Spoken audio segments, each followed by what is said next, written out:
So this Amstrad CPC 464 has definitely seen better days. It's missing screws, the tape deck as a whole where the window should be, and when I switch it on, all I get is a grey screen. Is this one destined for the scrap heap, or can we bring it back to life?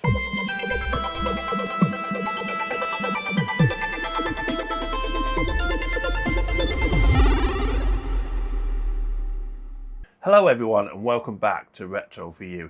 A huge thank you to PCBWay for sponsoring today's video, and as always a massive thank you to my channel members.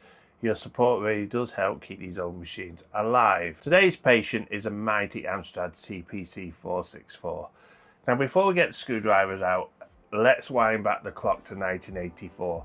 Back when mullets were fashionable, shoulder pads were somehow acceptable, and Sir Alan Sugar was about to shake up the home computer market. Amstrad, of course, stands for Alan Michael Sugar Trading.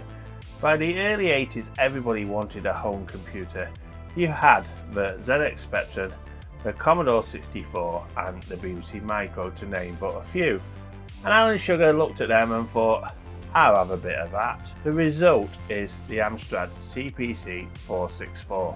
Unlike many of its rivals, it came as a complete package. A proper full-size keyboard, a built-in cassette deck and its own monitor. No borrowing the family tape recorder, no wrestling behind the television and trying to tune it in. Just plug it in and spend the next 20 minutes wondering if the game was actually going to load. And let's not forget Amsoft, Amstrad's own software company. They made sure there was plenty of games and applications available right from launch. Some were absolute classics and some, well, let's just say they look better on the cassette inlay than they did on the screen.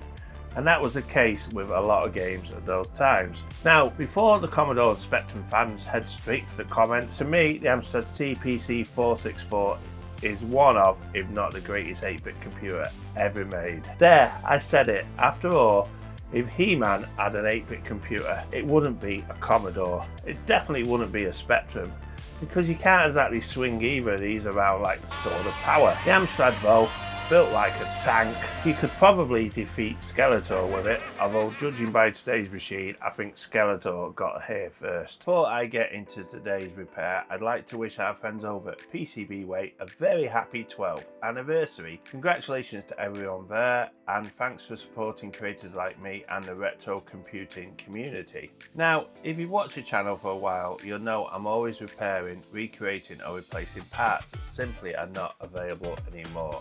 That's where PCBWay comes in. They don't just make fantastic quality PCBs, they also offer PCB assembly, 3D printing, CNC machining and sheet metal fabrication. So whatever project you're working on, they've probably got you covered. One thing I do really like is how simple the order process is. Just upload your Gerber files, choose your board options and you can follow every stage of the manufacturing process from start to finish. So you always know exactly where your order is. And with PCBs starting from as little as $5, it's a great way to bring your ideas to life without breaking the bank. As part of their 12th anniversary celebrations, don't forget to check out the special anniversary coupons and offers on the PCB website. There's not long left to grab some fantastic deals, so it's well worth having a look before they finish. If you'd like to check them out and support the channel at the same time, you'll find my PCBWay affiliate link in the description down below. Right, on that note, let's crack on. Before we get started, I just want to apologise for the lack of videos recently. If you've seen the weather we've had here in the UK, you know it's been absolutely roasting. My workshop is basically a wooden shed, which is insulated, which is lovely in the winter, but in the summer, it's like trying to solder inside a pizza oven. Thankfully, it's cooled down a bit now in the mornings, so we're back where we belong. Right then, let's have a proper look. As you can see, she's definitely lived a life. All the screws are missing. The tape deck lost its window.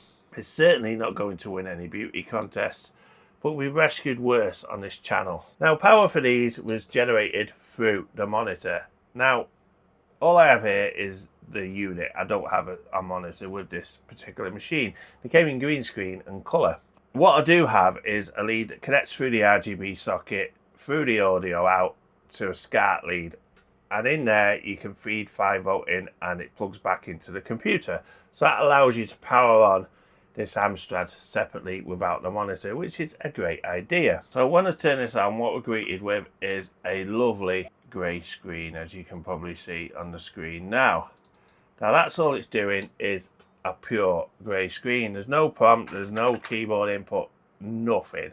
This wasn't exactly what I was hoping for. I was hoping for the blue screen with the yellow writing and the Amstrad. Let's actually try and diagnose this fault. The first thing I always like to check is whether the CPU has actually been given a chance to run. So the first one I'm going to check is the reset signal, and it should be low and then go to high,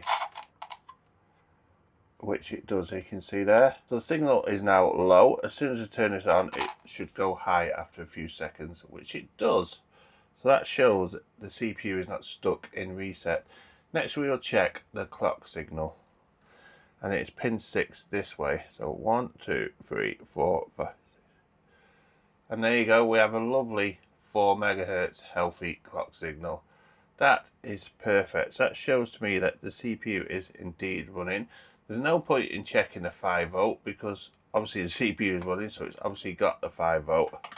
I'm really happy with that. So what I'm going to do next is we're going to crack on and diagnose some more with this machine. I've got the old thermal camera here linked up, and we're just going to turn it on. Now we can see straight away chips are heating, but especially there's a memory chip there which is up to 50 degrees, 60 degrees, and that one there is especially toasty. Let's see what temperature that is reading now. Yeah, nearly 80 degrees. So that is very, very hot. So it's like we may have a memory issue. What the plan is, I get the multimeter, I check them for sure. What I'm going to do is just check the voltages on the actual memory chips and check we do have 5 volt where we're supposed to have 5 volt, which on these is on pin 8. So we do have 4.7 there. Same again.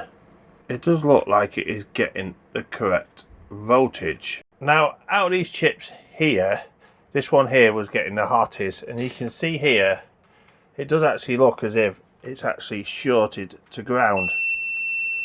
That should not be like that. So what I'm going to do is I'm just going to pop that chip out first and see if the short remains. Let me go get my desoldering gun and we'll quickly get that chip out. Eventually.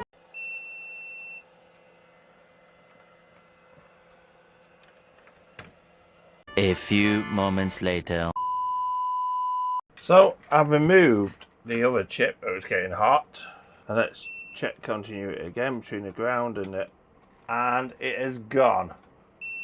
Yeah, and now ground to ground should be good. Ground to there has now gone. I've got a new chip here, a 4164 selected, and we're just going to run a test to see if this actually passes. So it's testing now, as you can see.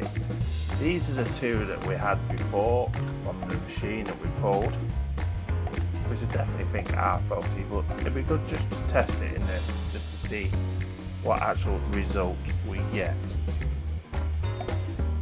It does take its time testing these chips, but it does do a really good job of testing them.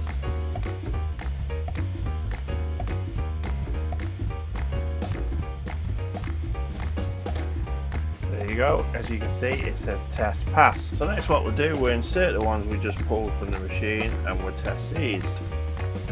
Straight away test failed. Now that to me, because they have actually shorted inside.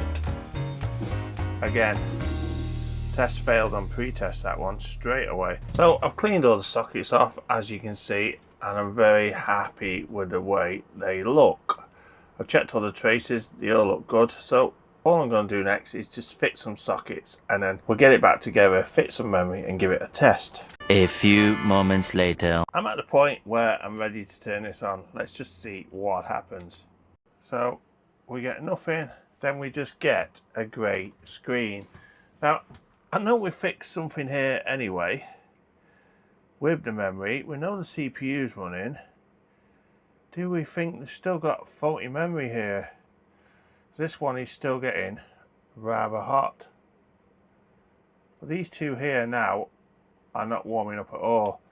There is still that one suspect one here. So I'm just going to quickly whip that memory chip out. Later. This is the one that I've just pulled again, which is the other chip here, so which we're going to socket and replace. And as you can tell here, I've just tested it and it does indeed fail. So hopefully that's all the faulty memory now. So I'm going to get this socketed up, we're going to get the memory changed, and then I'll be back for a retest.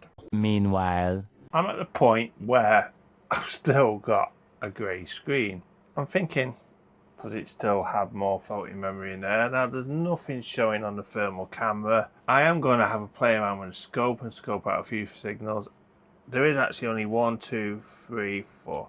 There's 5 more chips. Now, do I change them and socket them all or not? It's just getting too hot at the moment, so I think I'm going to have to actually go and take a break.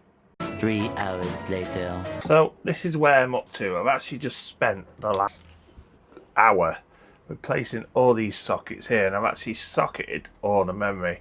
Now, out of the 8 memory chips I tested them in the Retro Tester Pro, and 6 were faulty. There was only actually 2 that were good. What I decided to do was replace the whole memory with fresh new memory, and let's just see what this does now when we turn it on. So, moment of truth, let's flick this switch. Look at that, we now have the familiar blue and yellow computer. So this now is actually booting to basic, which is absolutely brilliant, and is where I wanted to get to this video. I think next video we'll carry on with this and we'll get some parts ordered. Thank you to Stafford Computers for supplying this faulty Amstrad to me. I mean, I've been after one for a while, and of course, me being me, I wanted a faulty one, so that's even better. I hope you enjoyed the video. If you did, please drop me a comment down below, even if it's hello. I do have some other videos recorded and ready to come out. I will be working on part 2 of this next week if the belts arrive. On that note, I shall see you next time on Retro for You. See you soon, guys. Bye. Job's a good one. It's actually working.